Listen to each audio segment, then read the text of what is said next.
All right, welcome into the final drive presented by Microsoft Surface. Alongside Hayley Elwood, I'm Chris Hayre as the Chargers fall to 1-3, losing to the Bucs 38-31. And Hayley, this was a roller coaster, a lot of highs for the Chargers, but ultimately just too many lows, especially in that second half. Yeah. At one point, it literally was a shootout. It literally had that back and forth feel. I forget how many lead changes there were at whatever point to finish this game off. But yeah, they just couldn't totally get it done. Third one-score loss. I know that the word frustrating was thrown around a lot, and Coach Anthony Lynn's presser and Herbert's presser, and just kind of trying to find a way to get past that. And look, 1-3 on the season is not great, obviously, to finish the first quarter. But as they said, they'll look back at tape, they'll kind of go through what happened today, and then it's on to New Orleans on Monday Night Football for Week 5. It is. And, there were a couple of turning points. I think the biggest, Coach Lynn called it inexcusable. It was that quarterback running back exchange at the end of the first half. Chargers up 24-7. You have an opportunity to either just run the clock out, get 3 maybe, and then you get the ball the second half. Instead, what happens is Kelly fumbles the ball. I think it was just an exchange mishap between Herbert and Kelly. Yep. Mike Evans scores the touchdown, and all of a sudden 24-7 becomes 24-14, and you go 3 and out to start the second half. Yeah, and then Tampa Bay turned it on from there. I mean, Brady hit O.J. Howard in the third quarter, then a 2-play drive that went 63 yards after that. And you just can't – it was kind of the classic case of, look, a mistake happened, but when the quarterback on the other side of the field is who he is, when it's Tom Brady, you just can't give a guy an opportunity like that. And at one point during the game, when the Chargers were on that really great, they were just rolling through the first and second quarter. Ian Eagle and Charles Davis had said, what's the thing that's happening right now? They're keeping Brady off the field. Yeah. And that was huge at one point. I think Tampa Bay had ended the first half leading time of possession, even though the Chargers had the lead at that point. But it was one of those things where, the offense was rolling and they were doing a good job of, obviously Michael Davis too had that pick 6, but that was what happened there. But then when you make a mistake, the opposing defense capitalizes on it. And then the guy on the other side is who he is. He's obviously going to take advantage of that. And then it just sort of not spiraled out of control from there. But you could have had something and you could have started hot to the second half, and then that obviously just didn't happen. And the game didn't start great. You were like, uh-oh, Tom Brady goes all the way down the field. Cameron Brate scores a touchdown.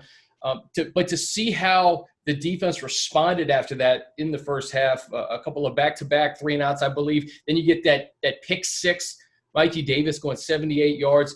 Mm-hmm. You saw the defense play really inspired down a lot of guys. And, I thought Justin Herbert played terrific, honestly, until the end of that game. But, we can sit up here and talk about stats. We could talk about what they look like. Ultimately, it was a loss. And I know that's frustrating among the coaches and the teammates of the Chargers. When you lose games like that, you fall to 1-3. And frankly, Hayley, all 3 of these games, one-score games that they could have won. I know. And I think that's the frustrating part. Look, Coach said it after the game, it's hard to say someone played outstanding when you lose the game. Justin Herbert's performance on this game cannot be understated. The guy had a perfect passer rating through 3 quarters of this game. And obviously the mistake that happened there in the fourth quarter, look, I just think you chalk it up to a learning experience. I mean, again, this was the kid's 3rd start ever in the NFL. Yeah. And to do what he did, though, throughout this game, to go toe-to-toe with, as we all know, one of the greatest, possibly the greatest to ever do it, that says a lot about his approach, his rapport. He said something in his presser that I thought was so interesting. He said his mentality at the start of the second half was that the game 0-0. And I just kind of love that, even though it wasn't. And even though at that point his team had the lead, but to have that kind of mentality of like, okay, first half is a wash, it's a go, we need to start fresh now. I just really think, again, that says a ability to just take a really, really mature position when playing quarterback, even though he's a rookie. Yeah, that's right. And Tom Brady, though, is a savvy vet in the second half. They made adjustments, Hayley, and Brady was 15-17 in that second half, 263 yards, 3 touchdowns, 0 interceptions. Herbert had a perfect passer rating through the first 3 quarters. Brady had a perfect passer rating in the second half of this game. So it was a fun duel to see the youngest versus the oldest. I think everybody enjoyed that, whether you are a Chargers fan or not. But ultimately, 1-3. And I know it's frustrating for coaches, teammates, and Chargers fans alike.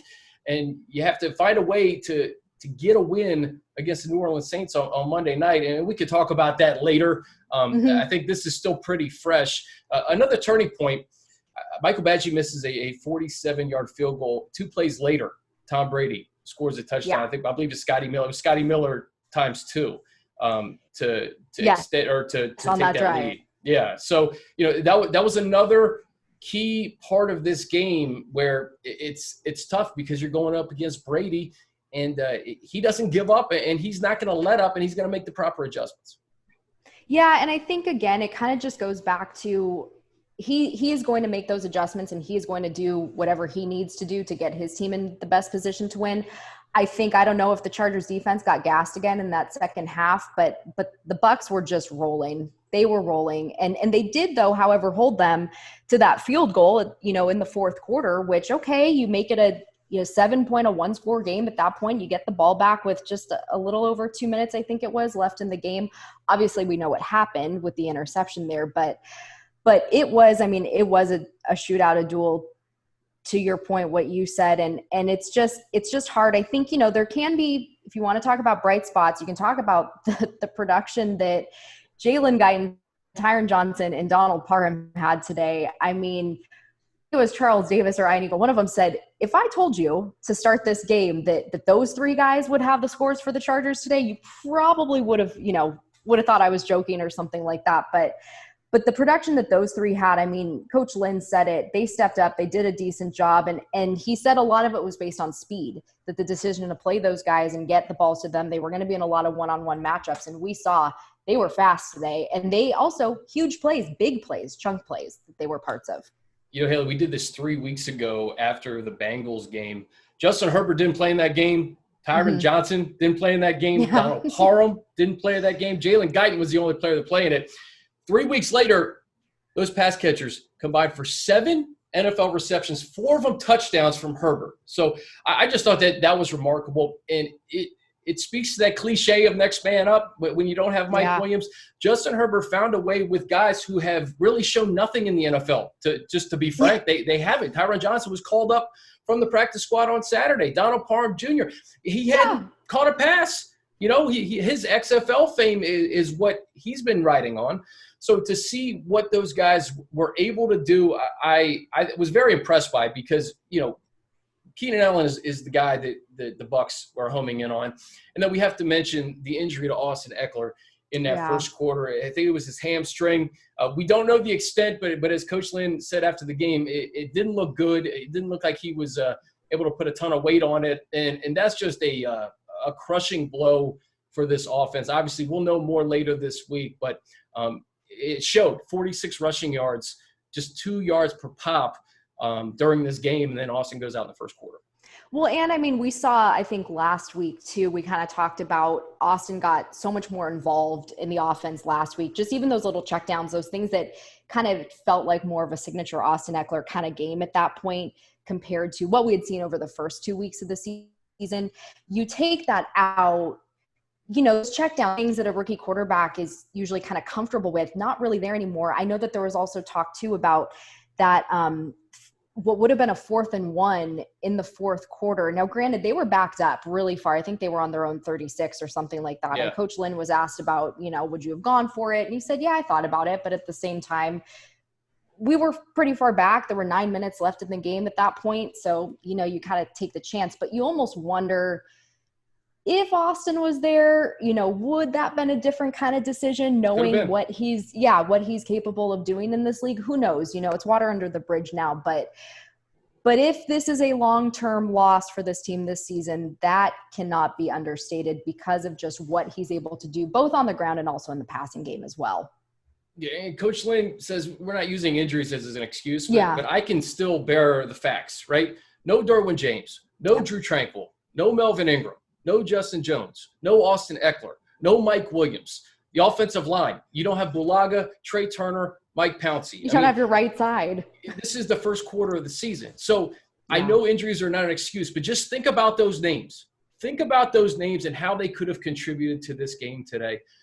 It's tough because you see these guys, and we were at training camp, it seems like 5 weeks ago, all these guys are healthy, ready to go. We're excited about seeing them on the field in 2020, and it can change on a dime. And that's just life in the NFL, but it just seems like the Chargers have been hit harder than most in this first quarter. Unfortunately, it's also – it just – I don't know why it feels like it happens to this team so much more often than other teams, but it is a similar story, you know, of just guys going out, big names going out, starters going out, and not being able to, or, you know, having that sort of next man up mentality. But even in other cases, you know, then those guys kind of, you know, get hurt or something happens to them. So, I mean, you can't make it, you can't use it as an excuse, but you list those names those are Pro Bowl players, those are starters, those are huge impact players and change makers for this team. So, hey, to hang 31 on the Bucs, this is a team that we know, I think that we said they averaged 27 over the last 3 games. They obviously had 38 today, but to do that, and obviously, you know, 6 of those came from a defensive score, but to do that and to find a way, if you want to find a silver lining, that's it to me. Yeah, and that's what we try to do. We try to find silver linings, but, you know. That's what we got to do here. But, you know, and I think it's important to find those silver linings because, you know, I thought Justin Herbert was fantastic. I really do. Other than that interception at the end, I thought he played phenomenal football. And he did it with guys who no one has heard of. You know, he didn't do it with household names today, and he went toe for toe with the greatest quarterback of all time. That said, there are no moral victories. You know, Chargers fans want wins. Teammates, coaches, everybody wants wins. And, you know, it starts, I guess, next Monday night against the New Orleans Saints. Just read you some numbers today. Keenan Allen was targeted 12 times again, 8 for 62. He had that unbelievable catch on the sideline that I know everybody knows what I'm talking about. It's pretty incredible. Josh Kelly, 3 for 26. And just a lot of big chunk plays. You know, Justin didn't need to throw it up a ton because he threw a 72-yard touchdown, a 53-yard touchdown, and a 19-yard touchdown to Parham. He was just short of being the first quarterback in NFL history to go 3 straight 300-yard passing games. So there's a lot to like. Joe Burrow did today. Did he do that today? Yeah. I think he did that today. The only caveat to the one with Burrow is Burrow didn't start the season because he didn't have a 300-yard game against the Chargers. But, so, you know, you could say a lot about, hey, is 2020 now a little bit different than the not being a passing league back in the day versus what it is now. But I was impressed with the rookie. Still, it's just a frustrating way to lose. Yeah, I mean, it is hard. Like, I know what Coach said, but it is tough to not just be proud of the way that Herbert has been playing. Again, that poise, that sort of just they blitz and he's like, whatever, here you go, Keenan Allen. Like, we'll check it down there. And again, an insane throw, an insane catch, but he just has, you know what, maybe it also goes back to sort of what Molly McGrath had said. You feel like he has a full grasp on this playbook. He is smart. We know that academically, but he just feels it just, again, never feels like it's too big for him. That when they got the ball back, then at the end of the game, you just felt like, okay, this team's going to go do it. Why not? I mean, I think earlier in this game, let me check my notes here really quick. I mean, I think it was, didn't they have a play or a drive that started at their own 3 or something? Yes, it was the one that was capped off by the touchdown to Donald Parham. It was the longest TD drive for the team since 2017. So this kid, it doesn't matter where he starts with the football, he's going to try to get it down there. And they're clearly capable of doing that. Unfortunately, again, what happened in the fourth quarter was a mistake. But, you know, he said it's a learning experience and you learn from it and grow. And I have full confidence that he'll be able to do that. When Brady hit Scotty Miller on those 2 plays, the last being the touchdown, and then Herbert responded right away with that Guyton touchdown before the third quarter. That was fun. That was like the highlight of the day for me because it's like, okay, we got a duel here against guys who are over 20 years apart. And it was not too big for Justin Herbert. But no. You know, Hayley, any closing thoughts as we wrap up week 4? Coach Lynn likes to chunk this up into quarters 1 and 3 to start the first quarter. Yeah, I think, you know, you're 1 and 3, he said, you know, you look it up. It's obviously losing is frustrating. You have a chance to win these games. So what is it? What is it that then can get them kind of over that hump to win? And hey, next week, Monday Night Football, the New Orleans Saints, they won today, beat Detroit 35-29. I believe that was an NFL scoregami. Fun fact there. The Saints were down 14-0 at one point in the game and then back. So that's a team, obviously, I don't believe Michael Thomas played today. I don't know if he'll be back next week, but that's a team that, you know, they have no quit in them either. They're going to keep fighting and playing in the Superdome. We know 2020 is a little bit of a different season here, but that's still their house. And that's a tough challenge too, when you go up against another one of the greatest quarterbacks to do this all time, former Charger, Drew Brees. But hey, Q2 starts next week. We'll see what happens. We'll see what happens with this team. We'll see what happens with Austin Eckler, but it's just kind of trying to find that little thing. And we talked about this a couple of years ago too. And in 2018, they were able to do it. 19, a little bit of a different story again. But what is it to just kind of win those close games, get over that hump, and hopefully turn things around?